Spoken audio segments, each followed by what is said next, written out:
Oke, selamat pagi anak-anak semua, anak-anak kelas 5A, B, C, dan D. Apa kabar semuanya? Semoga sehat ya. Tetap jaga diri, jaga kesehatan, rajin cuci tangan ya. Karena situasi saat ini masih pandemi, jadi masih perlu sekali untuk jaga diri, jaga kesehatan ya. Pada kesempatan kali ini, Pak Aga kembali lagi bersama Pak Aga di pelajaran SBDP tema 2, subtema 2 dan subtema 3. Ini Pak Aga langsung bahas lagi sekaligus karena sedikit tidak banyak kalian bisa pelajari dengan mudah ya, asalkan bisa perhatikan video ini baik-baik. Oke? Di subtema 2 ini kalian akan mempelajari lebih banyak tentang tarian ya. Di sini ada dua contoh tarian. Nah, ketika kita mementaskan sebuah tarian itu perlu yang namanya properti ya.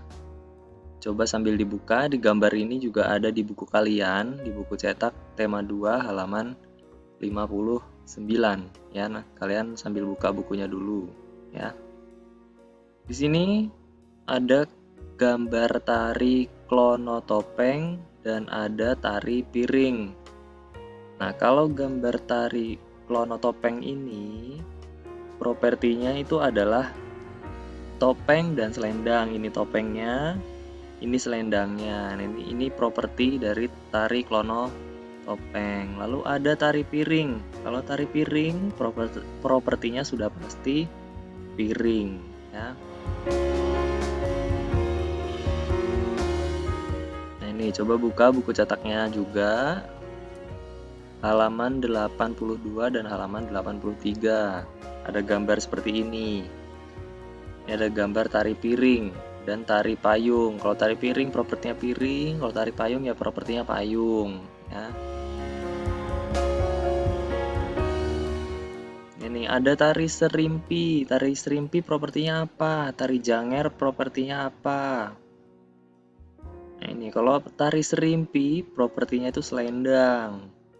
Kalau tari janger propertinya kipas dengan selendang ya. Ini kipasnya nih di sini, selendangnya ya. Itu yang dinamakan dengan properti ya. Jadi properti itu alat-alat yang digunakan dalam pementasan tari. Dalam melakukan pementasan tari perlu banyak persiapan.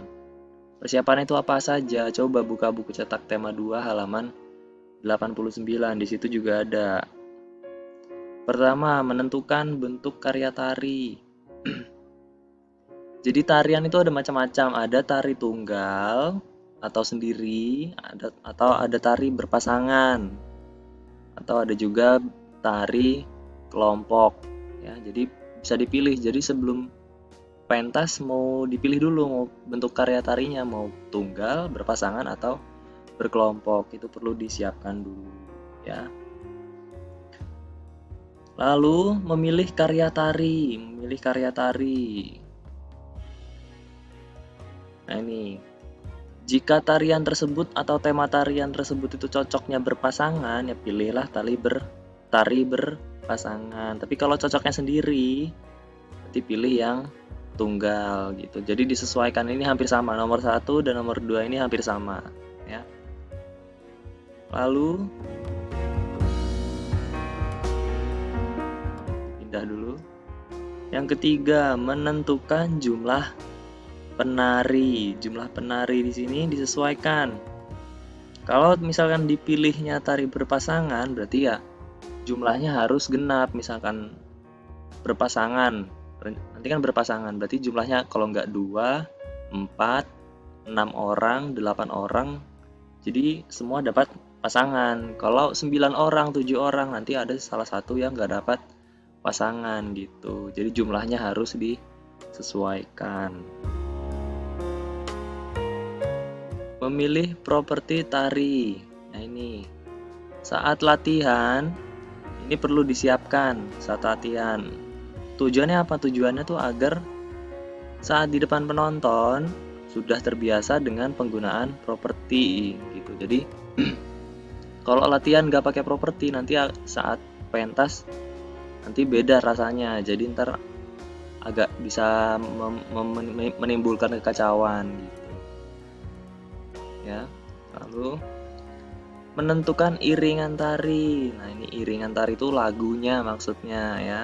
Lagunya tuh atau iringan tari bisa pakai rekaman, bisa pakai pita kaset maupun CD ya. Jadi saat latihan nih juga pakai iringan tari. Jadi kalau latihan yang nggak pakai iringan itu nanti beda sama pementasannya. Jadi harus pakai iringan saat latihan.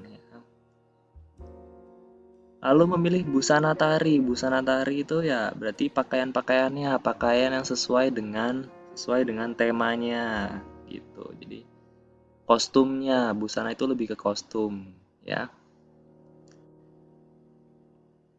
Nah, ini subtema 3, gambar cerita. Di tema 1 kita sudah pernah bahas gambar cerita. Ya, ada langkah-langkahnya. Kalau misalkan ingin membuat gambar cerita, pertama itu pilih tema gagasannya, tema atau gagasan, ya. Yang kedua buat sketsa, ketiga mempertebal sketsanya. Yang keempat menyempurnakan gambar atau pewarnaan. Nah, pewarnaan itu ada dua teknik, ada teknik kering, basah, ada teknik kering. Kalau teknik basah itu perlu bahan pengencer agar cair ya, agar mudah digunakan. Kalau teknik pewarnaan kering tidak perlu bahan pengencer ya. Contohnya apa sih Pak kalau alat-alat teknik basah sama teknik kering? Nah, ini contoh-contoh alatnya. Teknik basah contohnya pertama ada tinta, ada cat air, ada cat minyak. Itu kalau teknik pewarnaan basah. Kalau teknik kering ya, kalau teknik kering ada pensil warna, ada krayon, ada oil pastel ya. Inilah contoh-contoh alat pewarnaan teknik basah dan teknik kering. Oil pastel itu semacam krayon ya, tapi ini agak lebih halus, lebih bagus warnanya ya.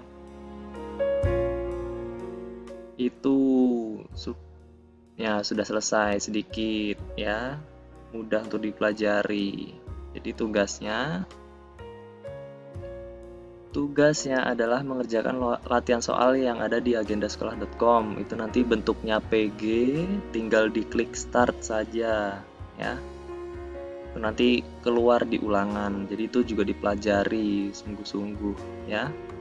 Di buku cetak ada semua ya. Jadi tinggal dibaca-baca lagi buku cetaknya, oke? Itu sekian materi SBDP hari ini. Selamat belajar, tetap semangat, jaga diri, jaga kesehatan. Tuhan memberkati. Amin.